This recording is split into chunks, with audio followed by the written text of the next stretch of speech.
यहाँ पे luck, luck सिर्फ आपका 1% होता है, टैलेंट आपका 1% होता है, 98% आपका never give up. Never give up का मतलब कभी हार न मानना।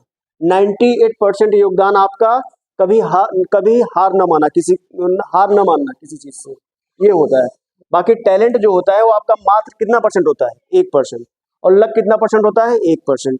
लक 0% नहीं होता है बेटा, 0%। कभी कभी यहाँ पे कभी कभी आपका लक भी साथ दे देता है, ठीक। अगर आपके साथ लक नहीं है, ठीक है, तो भी आपका ये है, लेकिन अगर अगर आपके साथ लक नहीं है तो कभी कभी वो भी भारी पड़ जाता है। जैसे आप कभी एग्जाम देने गए और वहां पे आप लेट हो गए, तो एग्जामिनर क्या करेगा, आपको वहां पे रोक देगा।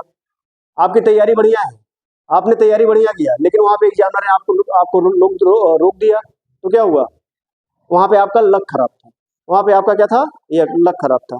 वहां पे आपका ये दोनों सही था, लेकिन आपका लक खराब था, 1% आपका खराब था, तो आपका क्या हुआ, सिलेक्शन नहीं हो पाया, ठीक है।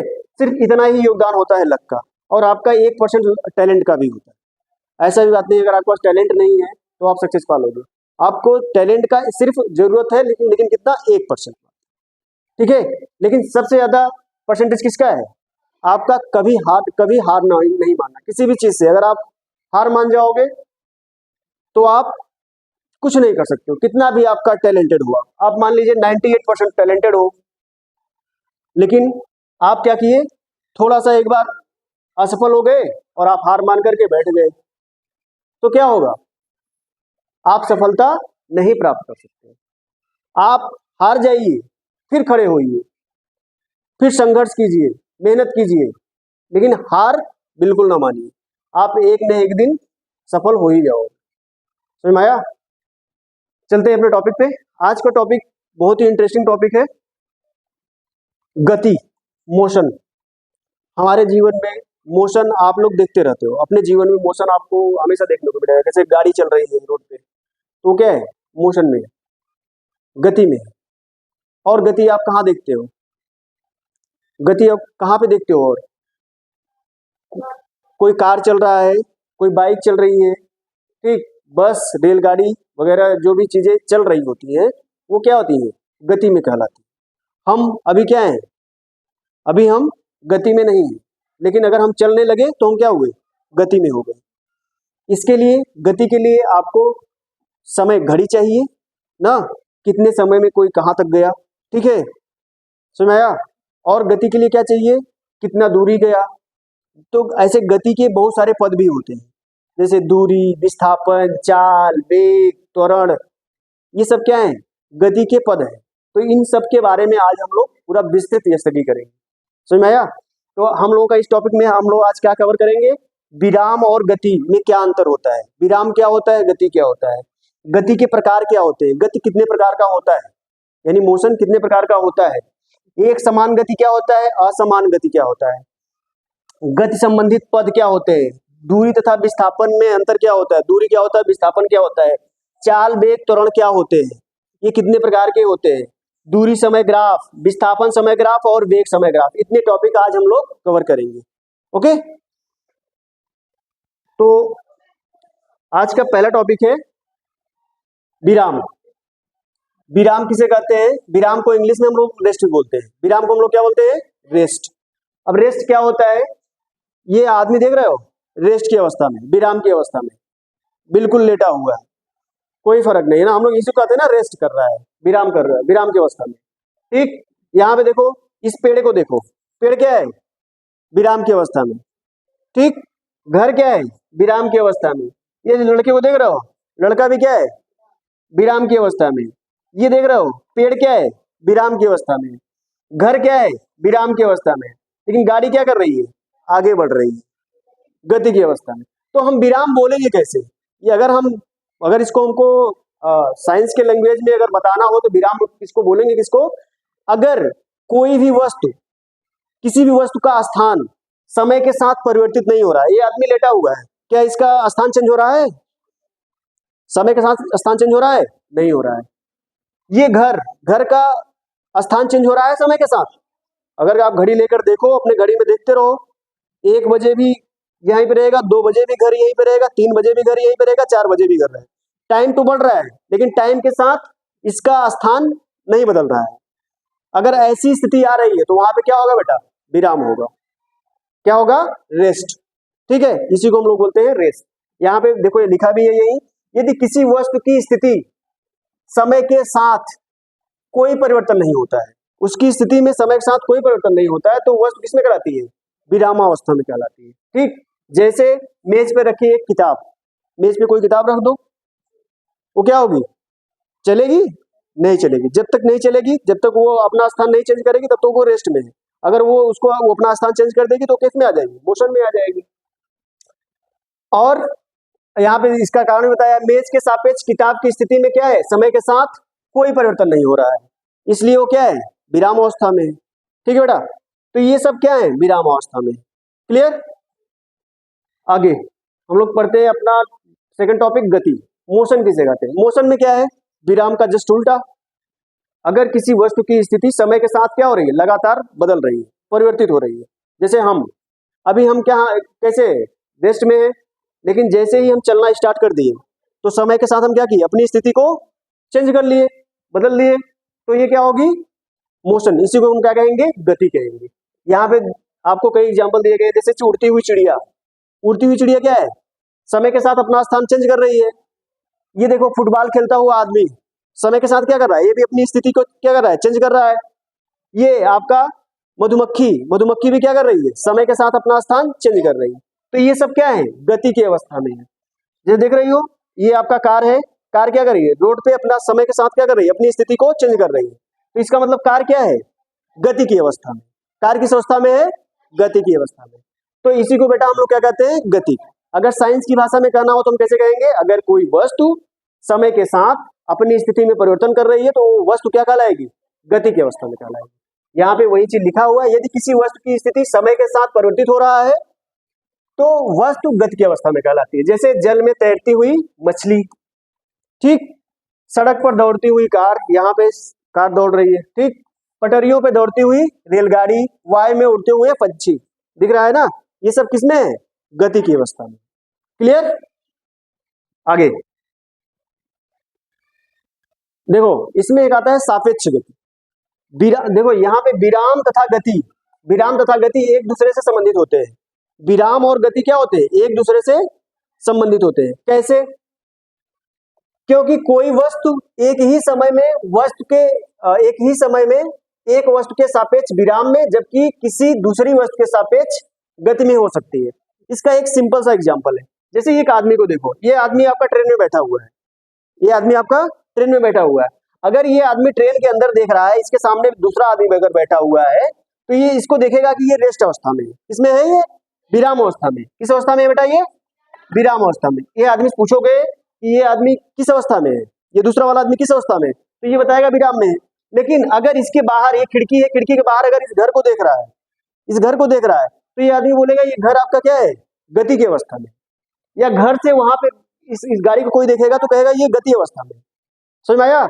तो एक ही वस्तु है, लेकिन वो क्या हो रहा है? विराम में भी है और गति में भी है। ठीक है, तो इस गति को हम क्या बोलते हैं? सापेक्ष गति। इस गति को हम क्या बोलते हैं? सापेक्ष गति। ठीक, अगर इस वस्तु के अगर ट्रेन के सापेक्ष देखोगे तो ये वस्तु क्या है? विराम अवस्था में है। लेकिन अगर यहाँ जमीन के रिस्पेक्ट में देखेंगे तो ये क्या है? ये व्यक्ति गति की अवस्था में। ठीक, तो इसी को हम बोलते हैं सापेक्ष गति। क्या बोलते हैं बेटा?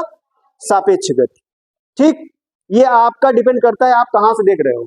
अगर ट्रेन में आप देखते हो, ट्रेन में आप खेलते कूदते हो, आप वस्तु आदमी को देखते हो, आपके सामने बैठा हुआ आदमी विराम अवस्था में रहता है। लेकिन अगर बाहर से कोई आदमी देखेगा तो कहेगा कि ये तो गति में है। किस अवस्था में? गति की अवस्था में। ठीक, तो यहाँ पे ये किस पे निर्भर कर रहा है? ये निर्भर कर रहा है फ्रेम ऑफ रेफरेंस पे। किसके सापेक्ष देख रहा है? वो जमीन के सापेक्ष देख रहा है और वो रेलगाड़ी के सापेक्ष देख रहा है। ठीक, रेलगाड़ी के सापेक्ष देखोगे तो वो व्यक्ति विराम अवस्था में दिखेगा, लेकिन अगर बाहर से देखोगे, जमीन के सापेक्ष देखोगे तो वो क्या रहेगा? गति की अवस्था में रहेगा। तो एक ही वस्तु है, लेकिन डिफरेंस फ्रेम के सापेक्ष वो क्या है? डिफरेंट डिफरेंट अवस्था में दिख रही है, विराम अवस्था में और गति अवस्था में दिख रही है। क्लियर है बात की नहीं? जैसे देखो यहाँ पे दो कारें चल रही है, ठीक, एक गाड़ी चल रही है, दूसरी गाड़ी चल रही है। अगर देखोगे दोनों गाड़ी एक दिशा में जा रही है, तो अगर एक ही स्पीड से जा रही है तो आप देखोगे ये दोनों गाड़ी आपको दिखेंगी कि रेस्ट अवस्था में, विराम अवस्था में। लेकिन अगर एक का स्पीड ज्यादा होगा, दूसरे का स्पीड कम होगा, तो आप देखोगे कि पहले के सापेक्ष दूसरी वाली का स्पीड क्या होगा, ज्यादा दिखेगा। ठीक, तो ये हुआ बेटा क्या, सापेक्ष गति होता है। ठीक, आगे गति के प्रकार देख रहे हैं हम। गति के आपके विभिन्न प्रकार के होते हैं। ठीक है, पहला गति क्या है, सरल रेखी गति। गति का पहला प्रकार क्या है, सरल रेखी गति, या इसी बोलते हैं स्थानांतरित गति। सरल रेखी गति या स्थानांतरित गति। सरल रेखी गति क्या होता है, यदि एक सरल रेखा में कोई कण गति करता है, एक सरल रेखा में, सरल रेखा क्या होती है, सीधी रेखा, एक सीधी रेखा में कोई कण गति करता है तो वो क्या होता है, सरल रेखी गति होता है। लेकिन एक सरल रेखा में यदि कोई वस्तु, वस्तु का मतलब गाड़ी वगैरह, कण और वस्तु में अंतर समझ में आ रहा है, कण कण क्या होगा, छोटा होगा, और वस्तु क्या होगा, बड़ी होगी। कणों से मिलकर के वस्तु बना होता है। अगर कोई वस्तु गति कर रहा है तो वो क्या होगा, स्थानांतरित गति। ठीक, समझ में आया? कण और वस्तु में अंतर समझ में आया? कण क्या होगा, छोटा होगा, और वस्तु क्या होगी, बड़ी होगी। हाँ, कणों से मिलकर वो बना होता है। तो यहाँ पे अगर कोई वस्तु गति करेगा तो वो क्या होगा, स्थानांतरित गति होगा, और अगर कोई कण गति करेगा तो वो क्या होगा, सरल रेखी गति होगा। अब यहाँ पे देखिए आप, यहाँ पे ये वाला क्या है, सरल रेखी गति हो रहा है। ठीक, यहाँ पे क्या हो रहा है, स्थानांतरित गति हो रहा है, ये बड़ा है, ठीक है ना। और यहाँ पे क्या हो रहा है, ये भी स्थानांतरित गति हो रही है। एक स्ट्रेट लाइन पे मोशन कर रहे हैं लोग। ठीक, एक सरल रेखा गति में, एक सरल रेखा में अगर कोई गति होता है उसे हम बोलते हैं सरल रेखी गति या स्थानांतरित गति। स्थानांतरित गति कब होगा, जब कोई वस्तु गति करेगा, और सरल रेखी गति कब होगा, जब कोई पार्टिकल, जब कोई कण गति करेगा, तो वहां पे क्या होगा, सरल रेखी गति। क्लियर है? जैसे यहाँ पे देखिए, ये धावक लोग दौड़ रहे हैं, तो किस पे दौड़ रहे हैं, एक स्ट्रेट लाइन पे दौड़ रहे हैं ना, एक सीधी लाइन में दौड़ रहे हैं, तो ये क्या होगा, स्थानांतरित गति होगा, होगा कि नहीं? या सरल रेखी गति बोल सकते हो या स्थानांतरित गति। सरल रेखी गति कब होगा, जब यहाँ पे कण गति करेगा, और स्थानांतरित गति कब होगा, जब यहाँ पे कोई वस्तु गति करेगा। बात क्लियर है कि नहीं? स्थानांतरित गति और सरल रेखी गति, ये इसका एग्जाम्पल है। आगे चलते हैं। वृत्तीय गति, वृत्तीय गति नाम से पता चल रहा है, सर्कुलर मोशन, वृत्त पे। हाँ, जो गति क्या होती है, वृत्त पे गति होती है, वृत्त की परिधि पे जो गति होती है। यहाँ पे जब कोई कण किसी वृत्तीय मार्ग पर गति करता है तो वो क्या कहलाता है, वृत्तीय गति कहलाती है। जैसे आप देख सकते हो, यहाँ पे कई एग्जाम्पल हमने लिया है। यहाँ पे देखिए, पहला एग्जाम्पल क्या है, एक डोरी में कोई बड़ा सा गोल पदार्थ बांध लीजिए और उसको नचाइए, तो वो जो गोल ठोस पदार्थ होता है वो कहाँ पे नाचेगा, एक वृत्तीय पथ पे गति करता है, तो वो क्या होगा, वृत्तीय गति का एग्जाम्पल एक हो गया। सुई की घड़ी का जो नोक है, देख रहे हो, ये आपका क्या करेगी, एक वृत्तीय पथ पे गति करती है। ठीक, तो ये क्या हो गई, वृत्तीय गति का उदाहरण हो गया। अब जैसे आप इस झूले को देखो, ये बड़ा वाला झूला, बड़े वाले झूले पे जब जो गति करता है, जो उसपे आप जिसपे बैठते हो, वो उसी गति कैसी होती है, वृत्तीय गति होती है। कैसी गति होती है, वृत्तीय गति होती है। क्लियर? आगे चलते हैं। घूर्णन गति, रोटेटरी मोशन। घूर्णन गति का एग्जांपल, आप सबसे सिंपल एग्जांपल इसका है फैन। फैन देख रहे हो, एक अक्ष के परितः क्या कर रहा है, मोशन कर रहा होता है ना। देख रहे हो, ये वाला ये क्या है, घूर्णन अक्ष बोलते हैं इसको। एक अक्ष के परितः मोशन कर रहा होता है जब कोई गति होती है, तो उसे हम घूर्णन गति कहते हैं। जैसे लट्टू, लट्टू देखे हो, एक अक्ष के परितः मोशन कर रहा है, कर रहा है कि नहीं। अब यहाँ पे देख रहे हो, ये स्टीयरिंग, गाड़ी की स्टीयरिंग, ये आपका एक अक्ष होगा, ठीक, उसके परितः क्या कर रहा है, स्टीयरिंग मोशन करती है। ठीक, अब आपने ये देखा होगा, गाड़ी का जो पहिया होता है ना, तो गाड़ी का पहिया देख रहे हो, ये क्या देखो, यहाँ पे इस रॉड होता है, इस रॉड के परितः मोशन करती है। ठीक है, एक अक्ष के परितः अगर मोशन कोई कर रहा है कोई वस्तु, तो उसको हम क्या बोलते हैं, रोटेटरी मोशन या घूर्णन गति बोलते हैं। और जैसे अपनी पृथ्वी, पृथ्वी क्या कर रही है, अपने अक्ष में भी मोशन करती है और सूर्य के चारों तरफ भी मोशन करती है। जो अपने अक्ष में मोशन करती है उसी उसको, उस मोशन को हम क्या बोलते हैं, रोटेटरी मोशन या घूर्णन गति। क्या बोलेंगे, घूर्णन गति। ठीक, जैसे जहाज का जो देख रहे हो, ऊपर जो फैन लगा होता है, उसका फैन भी नाचता है, एक अक्ष के परितः नाचता होगा।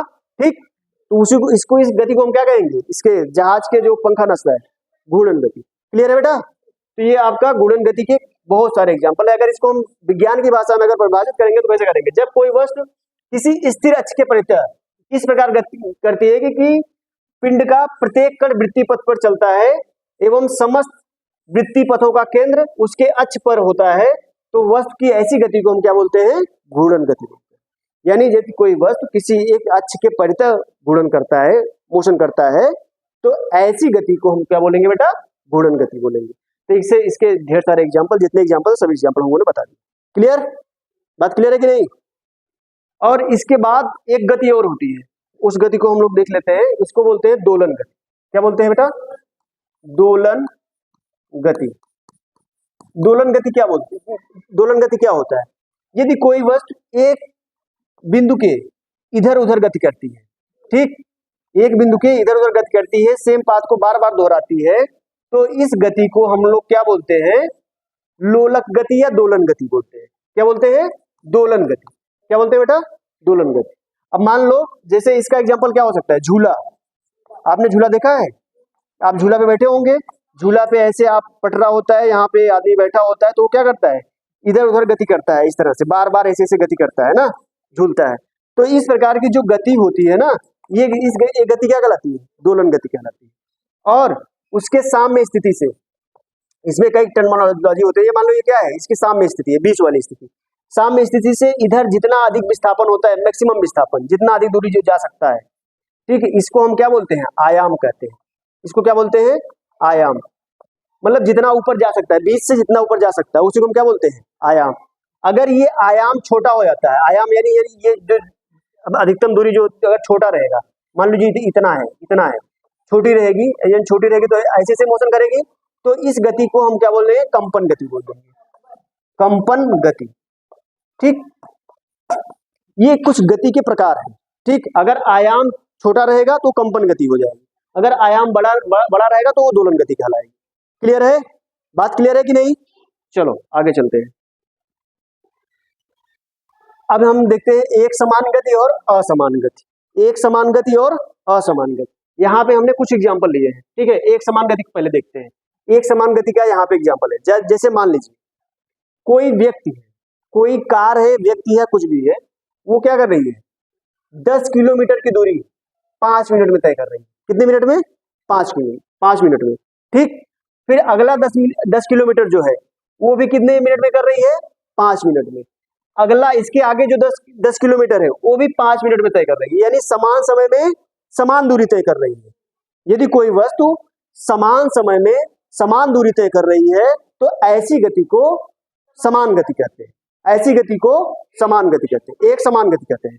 ठीक, तो ये देखो समान समय है, 5 minute 10 kilometre, 5 minute 10 kilometre, 5 minute 10 kilometre, तो ऐसी गति क्या कहलाएगी बेटा, समान गति कहलाएगी।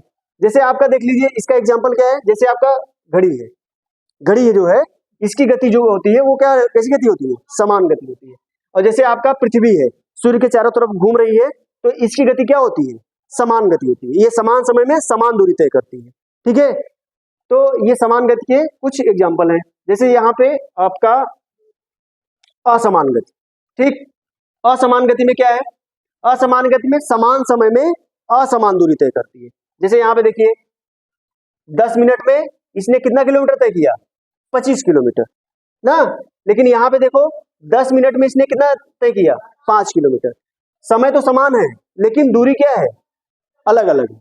समान समय में अगर अधिक दूरी तय करती है, अलग अलग दूरी तय करती है, तो ऐसी गति को क्या कहलाएगी बेटा, असमान गति कहलाएगी। इसका एग्जांपल जैसे आपका दो व्हीकल मूव कर रहे हैं, दो गाड़ियां मूव कर रही हैं, ये अलग अलग स्पीड से मूव कर रही है ना। जैसे मान लो भीड़ लगा है, भीड़ है ज्यादा, तो वहां पे गाड़ियां क्या होती है, धीरे धीरे जाती है ना, तो ऐसी गति को हम क्या कहेंगे, असमान गति। जैसे आपका जब आप फुटबॉल खेलते हो, फुटबॉल को रुक रुक करके खेलते हो ना, कभी दौड़ते हो, तेजी दौड़ते हो, कभी रुक जाते हो।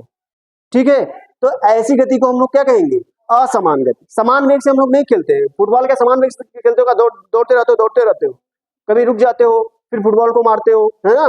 तो उस तरह की गति को हम क्या कहेंगे, असमान गति। समान समय में असमान दूरी अगर तय होता है तो ऐसी गति को हम क्या बोलेंगे, असमान गति। ठीक, और समान समय में अगर समान दूरी तय कर रहे हैं तो वो क्या कहलाएगा, समान गति। ठीक ठीक, आगे देखो यहाँ पे ये ग्राफ दिया गया है। अगर समान समय में एक साइकिल है, साइकिल क्या कर रही है, समान समय में समान दूरी यहाँ पे तय कर रही है, ठीक है। तो इसका अगर ग्राफ देखोगे, दूरी समय ग्राफ देखोगे, तो इसका क्या होगा, एक स्ट्रेट लाइन इस तरह से प्राप्त होगा। और असमान के लिए क्या होगा, इसका जो कर्व होगा दूरी और समय के बीच में बनाओगे तो इस तरह से टेढ़ा मेढ़ा होगा, ठीक है, क्योंकि ये क्या है, समान समय में असमान दूरी तय कर रही है, ठीक। सेम चीज यहाँ पे भी है, 10 किलोमीटर दूरी है, एक मान लो 1 घंटा 1 मिनट में 10 किलोमीटर तय कर रहा है, अगले 1 मिनट में फिर 10 किलोमीटर तय कर रहा है, अगले 1 मिनट में फिर 10 किलोमीटर तय कर रहा है। तो इस तरह से ये क्या है, समान समय में समान दूरी तय कर रहा है। तो इसका देख रहे हो, जो ग्राफ बनेगा समय दूरी ग्राफ, वो क्या है, स्ट्रेट लाइन बनेगा।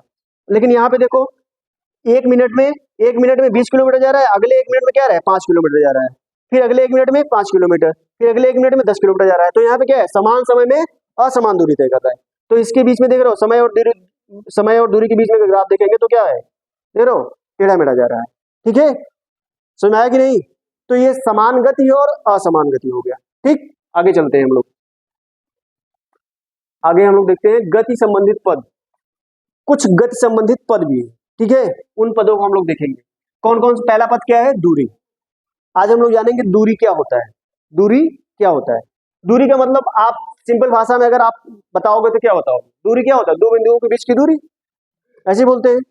अच्छा, दूरी को हम लंबाई बोल सकते हैं क्या, दूरी को लंबाई बोल सकते हैं क्या, किसी चीज की लंबाई, लंबाई को तो दूरी बोलेंगे, दो बिंदुओं के बीच की दूरी मतलब कितना लंबा है ना। तो दूरी क्या है, लंबाई है, दो बिंदुओं के बीच की लंबाई कितनी है कि नहीं। दूरी को हम लोग लंबाई भी बोल सकते हैं, है कि नहीं, बोल सकते हैं कि नहीं। दूरी लंबाई बराबर क्या होगा, दूरी भी हो सकता है और विस्थापन भी हो सकता है, क्योंकि क्या है, ये दूरी तो है किसी न किसी चीज की, तो वही तो आपकी लंबाई होगी, क्लियर है। चलो हम लोग दूरी को देखते हैं क्या होता है। जैसे यहाँ पे देखिए, आप मान लीजिए यहाँ पे इस बिंदु पे है और आपको इस बिंदु पे आना है, ठीक। तो इस बिंदु को हम क्या बोलेंगे, प्रारंभिक बिंदु, और इसको क्या बोलेंगे, अंतिम बिंदु बोलेंगे, बोलेंगे कि नहीं। मान लीजिए आप गाई मऊ से निकले, ये क्या है, गाई मऊ है, क्या है ये, गाई मऊ है। यहां से आप निकले, आप जब निकलेंगे एकदम स्ट्रेट पाथ पे तो जाएंगे नहीं, ऐसे जाएंगे घूम घूम करके, ऐसे गौरा होते हुए ऐसे पहुंच करके यहाँ जामो पहुंच गए, ये क्या है, जामो है। तो गाई मऊ से जामो, इसके बीच में जितना दूरी आपने तय किया, ये पथ की जो लंबाई है, इसी पथ की लंबाई को ही हम क्या बोलते हैं, दूरी बोलते हैं। क्या बोलते हैं, दूरी। यानी ये जो रास्ते की लंबाई जो है ना, इसी को हम क्या बोलेंगे, दूरी बोलेंगे। पथ की लंबाई, पाथ टेकन, पथ की लंबाई को ही हम क्या बोलते हैं, दूरी बोलते हैं। बात क्लियर है कि नहीं। पथ की लंबाई को ही हम जैसे भी जाएंगे, टेढ़ा मेढ़ा जैसे भी जाएंगे, उस पथ की जो लंबाई होगी, उस रास्ते की जो लंबाई होगी, उसी को हम क्या बोलेंगे, दूरी बोलेंगे। समझ में आया कि नहीं। दूरी आप चाहे जैसे जाइए, लेकिन अगर इन दोनों बिंदुओं के बीच की अगर दूरी हमको बताना रहेगा, तब इन दोनों बिंदुओं के बीच की जो दूरी होगी, शॉर्टेस्ट दूरी जो होगी, उसको हम लोग क्या बोलेंगे, विस्थापन बोलेंगे। उसको हम लोग क्या बोलेंगे, विस्थापन बोलेंगे। तो यहाँ पे दूरी और विस्थापन में अंतर समझ में आ गया होगा। दूरी और विस्थापन क्या होती है, न्यूनतम दूरी, दो बिंदुओं के बीच की न्यूनतम दूरी। और दूरी क्या होता है, दूरी क्या होता है, पथ की लंबाई, उस सड़क की लंबाई। समझ में आया। लेकिन विस्थापन क्या होता है, सड़क की लंबाई नहीं होता है, वो दो बिंदुओं के बीच की दूरी होता है, ठीक। आप गाई मऊ जामो के बीच की जो आप सिर्फ सबसे न्यूनतम दूरी देखोगे, तब वो क्या कहलाएगा, विस्थापन। लेकिन अगर पूरे रास्ते की लंबाई देखोगे तो क्या कहलाएगा, दूरी कहलाएगा, डिस्टेंस जिसको बोलते हैं। तो यहाँ पर अगर देखेंगे तो किसी गतिमान कण या वस्तु द्वारा, गतिमान कण या वस्तु द्वारा किसी मार्ग पर चली गई कुल लंबाई वस्तु द्वारा चली गई दूरी कहलाती है, ठीक है। या पथ की लंबाई को ही हम क्या कहते हैं, दूरी कहते हैं। पथ की लंबाई को ही हम क्या कहते हैं, दूरी कहते हैं। बात क्लियर है कि नहीं। आगे यह एक अदिश राशि है, दूरी में आपको दिशा नहीं बतानी पड़ती है। दूरी में दिशा बतानी पड़ रही है क्या, नहीं बतानी पड़ती है। तो ये अदिश राशि है, इसका मात्रक क्या होता है, मीटर होता है, क्योंकि ये इस तरह का लंबाई है ना, तो लंबाई का मात्रक मीटर होता है, तो दूरी का भी मात्रक क्या होगा, मीटर होगा। आगे स्वचलित वाहनों में लगा एक यंत्र जो उसके द्वारा तय की गई दूरी दर्शाता है, वो क्या कहलाता है, ओडोमीटर। दूरी को कौन मापता है, ओडोमीटर, ठीक है। आगे चले हम लोग देखते हैं विस्थापन। विस्थापन क्या होता है, मैंने बताया, दो बिंदुओं की शॉर्टेस्ट दूरी, न्यूनतम दूरी जो होती है, न्यूनतम दूरी को हम क्या कहते हैं, न्यूनतम दूरी को हम क्या कहते हैं? विस्थापन कहते हैं। क्या कहते हैं? विस्थापन। ये क्या होता है? प्रारंभिक और अंतिम स्थितियों के बीच की क्या होती है? न्यूनतम दूरी। जैसे मान लीजिए यहाँ से कोई व्यक्ति चलना स्टार्ट किया है, ठीक है, यहाँ से यहाँ पे गया, यहाँ से यहाँ पे गया, ठीक। अगर कहा जाए प्रारंभिक बिंदु क्या होगा? इसका प्रारंभिक बिंदु यही होगा, और ये क्या होगा? अंतिम बिंदु होगा। प्रारंभिक बिंदु, अंतिम बिंदु। अगर हम विस्थापन पूछेंगे तो विस्थापन क्या होगा? इसके और इसके बीच की दूरी, इन दोनों बिंदुओं के बीच की दूरी, इन दोनों बिंदुओं के बीच की न्यूनतम दूरी क्या होगी? यही होगी कि ये वाली होगी? ये वाली, ये दोनों होंगी ना। तो यही क्या हो जाएगा? इसका विस्थापन हो जाएगा। क्या हो जाएगा? विस्थापन हो जाएगा, दो बिंदुओं के बीच की न्यूनतम दूरी। क्लियर है कि नहीं?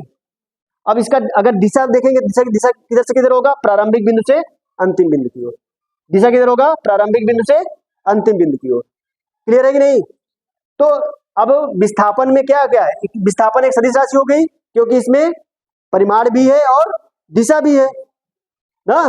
परिमाण भी है और दिशा भी है, इसलिए क्या हो गई? सदिश राशि हो गई। इसका भी मात्रक क्या हो जाएगा? मीटर हो जाएगा, क्योंकि ये एक तरह का ये भी क्या है? लंबाई ही तो है। दो बिंदुओं के बीच की दूरी क्या है? लंबाई तो है। तो ये क्या हो जाएगा? इसका मात्रक भी क्या हो जाएगा? मीटर हो जाएगा। तो विस्थापन का मात्रक और दूरी का मात्रक क्या होगा? दोनों का सेम, मीटर ही रहेगा। ठीक है। अब दूरी और विस्थापन में अंतर समझ में आया? दूरी क्या होता है? किसी दो बिंदुओं के बीच में चली गई पथ की लंबाई। और विस्थापन क्या होता है? दो बिंदुओं की न्यूनतम दूरी, वो चाहे जिस पाथ से जाए, पाथ से नहीं मतलब है, दो बिंदुओं के बीच की न्यूनतम दूरी को ही हम क्या कहते हैं? विस्थापन कहते हैं। जैसे आपके दो एग्जांपल यहाँ पे बताए गए हैं। ये कैसे भी मुड़ करके कहाँ से भी कैसे भी जाए, उससे नहीं मतलब है। इन दो बिंदुओं की जो दूरी होगी वही आपका विस्थापन हो जाएगा। लेकिन अगर ये वाला पथ की लंबाई देखेंगे तो ये क्या कहलाएगा? दूरी कहलाएगी। क्लियर है कि नहीं? बात क्लियर है? आगे चलते हैं। दूरी विस्थापन संबंधित महत्वपूर्ण तथ्य, कुछ इसमें इसके बारे में कुछ तथ्य हैं। पहला तथ्य क्या है? गतिमान वस्तु का विस्थापन शून्य हो सकता है। गतिमान वस्तु का विस्थापन शून्य हो सकता है, परंतु तय की गई दूरी शून्य नहीं हो सकती है।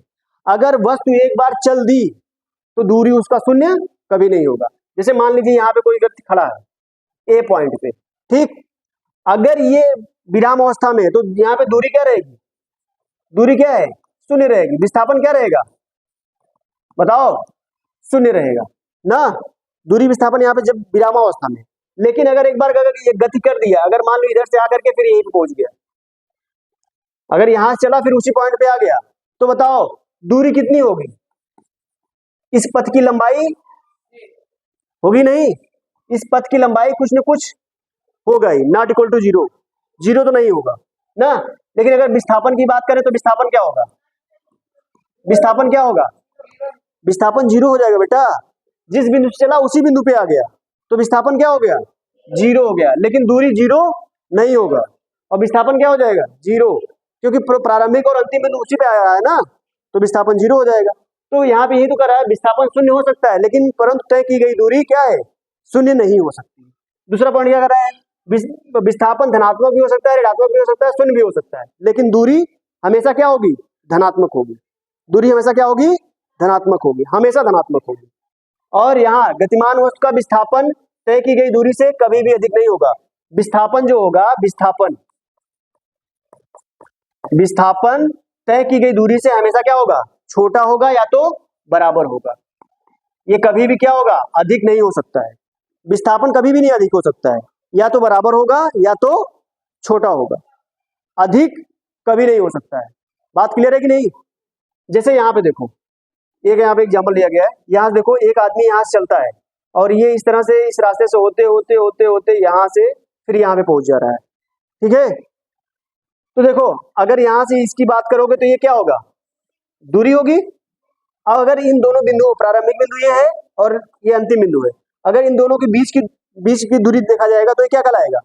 विस्थापन कहलाएगा, डिस्प्लेसमेंट कहलाएगा। और देखोगे यहाँ पे दूरी अधिक है कि विस्थापन अधिक है? दूरी अधिक है, विस्थापन क्या है? कम है। अगर ये अच्छा, इसका डायरेक्शन किधर से किधर होगा? प्रारंभिक बिंदु से अंतिम बिंदु की ओर। यहाँ तीर की नोक दिखा रही है कि नहीं? प्रारंभिक बिंदु से अंतिम बिंदु की ओर। तो विस्थापन में क्या होता है? दिशा भी होती है, और वो दिशा किधर से किधर होती है? प्रारंभिक बिंदु से अंतिम बिंदु की ओर। अब दूसरा एग्जाम्पल देखो, यहाँ पे इस लड़के को देखो, इससे क्लियर हो जाएगा। अभी देखो, यहाँ से ये लड़का है, यहाँ से चलना शुरू किया, बी पे आया, बी से सी पे आया, सी से डी पे आया, डी से फिर कहाँ आ गया? ए पे आ गया। अगर पूछ रहा है कि आपका बताओ विस्थापन कितना होगा, विस्थापन कितना हो रहा, 0 हो जाएगा। अगर आपसे दूरी पूछ रहा है, दूरी कितना होगा, तो 3 5 3 8 और 8 3 11, 11 5 16, तो इसकी दूरी कितनी हो जाएगी, 16 हो जाएगी। डिस्टेंस कितना हो जाएगा, 16 हो जाएगा। लेकिन डिस्प्लेसमेंट क्या होगा, 0 हो जाएगा। लेकिन अगर यहाँ पे देखा जाए, अगर लड़का यहीं पे खड़ा है, ठीक है, खड़ा है, तो यहाँ पे डिस्प्लेसमेंट भी 0 होगा और दूरी भी 0 होगा ना, अगर खड़ा है। लेकिन अगर गति कर लिया, घूम करके वहीं पे आ गया, तो दूरी कितना हो जाएगा, 16 हो जाएगा और डिस्प्लेसमेंट कितना हो जाएगा, 0 हो जाएगा। बात क्लियर है कि नहीं। अब जैसे यहाँ पे देखो, अच्छा ऋणात्मक कब होगा विस्थापन, ये भी देख लो।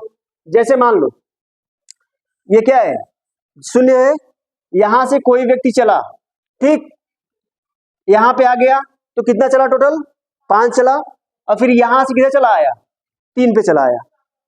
कहां चला आया, 3 पे चला आया। क्लियर है कि नहीं। तो अच्छा अभी अभी बताओ, यहाँ पे दूरी कितना होगा, दूरी बताओ तो। अच्छा दूरी कितना हो जाएगा, 5 3 8, वेरी गुड। अगर विस्थापन की बात करें बेटा, विस्थापन कितना होगा, विस्थापन अंतिम में से प्रारंभिक घटा दोगे, अंतिम दूरी कितना है, 3 है, प्रारंभिक 0 है, तो कितना हो जाएगा विस्थापन, 3। अभी प्लस है, प्लस में चल रहा है ना। अब चलो, अगर ये यहां से होते हुए फिर यहाँ पे आ गया आदमी, आदमी फिर कहां पे चला गया, उसी बिंदु पे आ गया, फिर बताओ दूरी कितनी होगी, दूरी कितनी होगी, 5 इधर गया, 5 इधर आ गया, 10। विस्थापन कितना होगा, विस्थापन कितना हो जाएगा, 0। Very good. यहाँ पे विस्थापन 0 हो गया, यहाँ विस्थापन प्लस है, ठीक है। अब देखो माइनस कहाँ होता है। अब ये व्यक्ति थोड़ा आगे चला गया, यहाँ पे पहुंच गया, कहाँ पहुंच गया, यहाँ पे -3 पे, यहाँ पे। अब बताओ दूरी कितनी होगी, दूरी कितनी होगी बेटा, 5 इधर, फिर 5 10, 10 3 13, दूरी कितनी हो गई, 13। लेकिन अगर विस्थापन की बात करेंगे, विस्थापन कितना होगा बताओ बेटा, अंतिम माइनस प्रारंभिक, अंतिम कितना है -3, प्रारंभिक कितना है 0, तो कितना आ जाएगा -3। तो यहाँ पे देखो विस्थापन माइनस में हो गया कि नहीं, यहाँ पे विस्थापन 0 हुआ, यहाँ पे माइनस हुआ, यहाँ पे प्लस, तो विस्थापन प्लस माइनस 0 हो सकता है। लेकिन दूरी क्या कहीं माइनस हो रही है क्या, कहीं 0 हो रहा है क्या, कहीं नहीं हो रहा है। तो दूरी कभी भी 0 या माइनस नहीं हो सकती, हमेशा दूरी क्या होगी, धनात्मक होगी। लेकिन विस्थापन क्या होगा, धनात्मक भी हो सकता है, ऋणात्मक भी हो सकता है और 0 भी हो सकता है। बात क्लियर है कि नहीं। इतनी बात विस्थापन के बारे में। चलो आगे चलते हैं। चाल, चाल किसे कहते हैं, चाल को एकदम ठेठ भाषा में समझिए। चाल, चाल क्या बताता है, चाल ये बताता है कि कोई वस्तु कितना तेज जा रही है या कितना स्लो जा रही है, सिर्फ चाल यही बताता है। आप किसी वस्तु, कोई वस्तु अगर मोशन कर रहा है तो आप उसकी क्या बताते हो, चाल बताते हो। ये बहुत तेज जा रहा है, ये 100 की स्पीड में जा रहा है, 50 की स्पीड में जा रहा है। 50 की स्पीड और 100 की स्पीड का मतलब क्या है, उसकी आप चाल बता रहे हो, बताते हो कि नहीं। आप आम बोलचाल की भाषा में क्या बताते हो कि ये कार बहुत तेजी से जा रही है, बहुत फास्ट जा रही है, बहुत स्लो जा रही है, तो हम उसकी क्या बताते हैं, स्पीड बताते हैं। क्या बताते हैं, स्पीड। तो स्पीड क्या होता है, स्पीड को ही हम क्या बोलते हैं, चाल बोलते हैं। तो यहाँ पे देखो, जैसे आप गाड़ी में ये लगा होता है स्पीडोमीटर, स्पीडोमीटर आपने देखा है कि नहीं कभी। आप गाड़ी में जाकर, घर पे जाकर देख लीजिएगा, गाड़ी में आपका स्पीडोमीटर लगा होता है, यहाँ पे लिखा होता है 0, यहाँ पे 10, यहाँ पे 20, यहाँ पे 30, यहाँ पे 40, और यहाँ पे आप देख रहे हो किलोमीटर पर आवर, यहाँ पे किलोमीटर पर आवर दिया रहता है। ये 10 का मतलब क्या है, 10 किलोमीटर, 10 किलोमीटर पर आवर। इसका मतलब क्या है, 1 घंटे में ये गाड़ी कितने स्पीड में जा रही है, 10 किलोमीटर। 1 घंटे में 10 किलोमीटर जा सकती है अगर इस यहाँ पे काटा रहेगा तो। यानी आपको 10 किलोमीटर तय करने में आपको 1 घंटा लगेगा। ये अगर ये सुई 10 पे जाएगी लगातार तो ठीक है, अगर ये 20 पे रहेगी तो इसका मतलब क्या है, ये 20 किलोमीटर 1 घंटा में तय करेगी। अगर 30 की स्पीड से जाने का मतलब क्या है, 30 किलोमीटर 1 घंटा में तय करेगी। अगर ये सुई 80 पे रहेगी तो क्या आएगा, 80 किलोमीटर 1 घंटा में तय कर सकती है। अगर यही आ गई 140 पे तो इसका मतलब क्या है, 140 किलोमीटर 1 घंटा में तय कर रहा है। यानी ये क्या है, फुल स्पीड है। अगर फुल स्पीड में आप जाओगे, फुल इस गाड़ी में ये फुल इसका फुल स्पीड कितना है, 140 किलोमीटर, तो यानी 140 किलोमीटर आप 1 घंटा में तय कर लोगे। ठीक है, इसका मतलब यही है। ये क्या बता रहा है, किलोमीटर पर आवर यहाँ पे लिखा रहता है, और यहाँ पे आप देखोगे के में लिखा रहता है। ये क्या बताता है, आपकी कितनी दूरी चला, और इसको बोलते हैं ऑडोमीटर। ये क्या मेजर करता है, दूरी मेजर बताता है। और ये क्या बताता है, गाड़ी की चाल बताती है। कि गाड़ी किस चाल से स्पीड से जा रही है। आप जब गाड़ी चला रहे होते हैं, जो गाड़ी चला रहा होता है वो देख लेता है कि गाड़ी किस स्पीड से जा रही होती है, ठीक है। तो ये स्पीडोमीटर से आप बता देता है। तो किसी वस्तु द्वारा एकांक समय में तय की गई दूरी को हम क्या कहते हैं, चाल कहते हैं। इसका एकांक समय का मतलब क्या है, देखो यहाँ पे, जैसे मान लो 5 मिनट में, 5 मिनट में कोई भी गाड़ी जो है, कोई भी गाड़ी, मान लीजिए आपकी गाड़ी है, कोई भी गाड़ी 5 मिनट में 10 किलोमीटर तय करती है, 5 मिनट में 10 किलोमीटर तय करती है। तो बताओ ये गाड़ी 1 मिनट में, 1 मिनट में कितना तय करेगी, 1 मिनट में कितना किलोमीटर तय करेगी। तो 10 बटे क्या करोगे आप, 5 कर दोगे, 10 बटे 5 कर दोगे। तो 1 मिनट में 10 बटे 5 इतना क्या हो जाएगा, केमी हो जाएगा, हो जाएगा कि नहीं। तो देख लो एकांक में, एकांक समय आ गया कि नहीं। एकांक मतलब एक याद रहे, समय के साथ क्या रहे, एक। एकांक समय में कितना कितना किलोमीटर चलेगा, 5 दूना 10 यानी 2 किलोमीटर। एकांक समय की बात अगर आएगी तो 2 केमी यहाँ पे क्या हो जाएगा, पर मिनट, यानी 1 मिनट में कितना केमी चल रहा है, 2 किलोमीटर ना। तो ये क्या हो जाएगा, यही इसका क्या हो जाएगा, चाल हो जाएगा। एकांक समय में तय की गई दूरी को ये क्या कहलाता है, चाल कहलाता है। तो यही चाल बराबर क्या होता है, चाल एक कैसी राशि है, अदिश राशि है। यहाँ पे दूरी बटा क्या होता है, समय, चली गई दूरी बटा लिया गया समय। लेकिन आपको यहाँ एक बात ध्यान देना है, एक गतिमान वस्तु की चाल सदैव धनात्मक होती है, क्योंकि दूरी क्या होती है, हमेशा धनात्मक होती है। तो चाल भी क्या होगा, हमेशा धनात्मक होगा, ठीक है। यह कभी भी ऋणात्मक शून्य नहीं हो सकती। जैसे आपका दूरी कभी ऋणात्मक और शून्य नहीं हो सकता, वैसे ही चाल भी क्या हो सकती है, कभी भी ऋणात्मक और शून्य नहीं हो सकती है, ठीक है बेटा। थैंक यू, आज के लिए इतना ही। कल हम लोग नेक्स्ट जो भी बचा हुआ है उसको कवर करेंगे, ओके।